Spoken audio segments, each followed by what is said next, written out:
Ojes TV presents an African story titled Pablo, the New Taker. In the heart of Osun State, nestled among rustling cocoa trees and dusty red roads, lived a boy named Paul and his mother, Mama Abebi. A widow with calloused hands and a spirit strong enough to carry the weight of two lives, Mama Abebi washed clothes for families in their small village. Her days began before the sun peeked over the hills and ended when the crickets had long begun their songs. Every naira she earned was folded neatly into an old Milo tin under her bed, her dream fund, for her son Paul to go to school.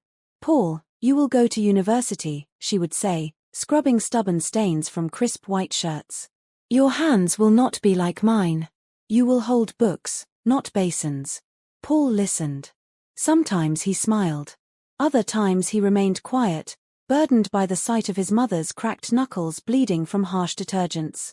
He passed his exams with flying colors and gained admission into a polytechnic in Ibadan.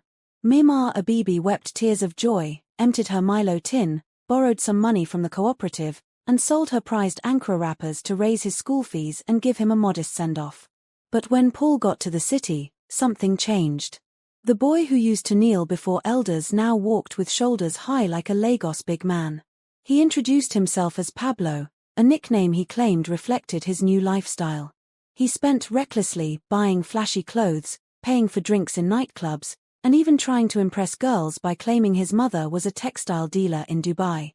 He never called home, except to ask for more money. Back in the village, Mama Abebi would sit by the wooden bench at dusk, waiting for his call. The neighbors would ask, "How is our undergraduate?" and she'd smile, not knowing her son was becoming someone she wouldn't recognize. One day, her health faltered. The years of labor caught up with her. She sent word to Paul, asking him to come home. "Mama is not feeling well," the neighbor had said. But Pablo was at a party that night, flaunting a fake gold chain and wearing borrowed shoes. He never went. It wasn't until Mama Abebi passed away that he returned, guilt weighing him down heavier than the bags under his eyes. He arrived in the village, no longer Pablo, just Paul again. The villagers avoided his gaze. The house was quiet. The Milo tin, now empty, sat where she had left it. He knelt by her grave and cried like a child. "I wasted it all," he sobbed. "Everything you gave me." An old woman from the village placed a hand on his shoulder and said, "Your mother gave you more than money. She gave you sacrifice. You can still honor it, not with tears, but with change."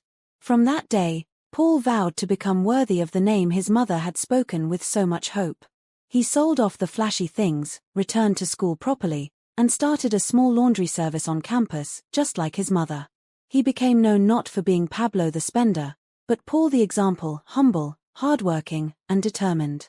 Years later, with a degree in business administration and a thriving cleaning company, he visited his mother's grave with a bouquet of fresh soap-scented clothes and whispered, "Mama, your son is no longer a taker. He is a giver now. The greatest honor you can give to those who sacrificed for you is to live a life worthy of that sacrifice." Thanks for watching. Don't forget to like, comment, share and subscribe for more inspiring African stories that speak to the soul. You can follow us on our YouTube channel at Ojes99, on Instagram at Ojes99, on Facebook, Ojes99, on TikTok at Ojes99.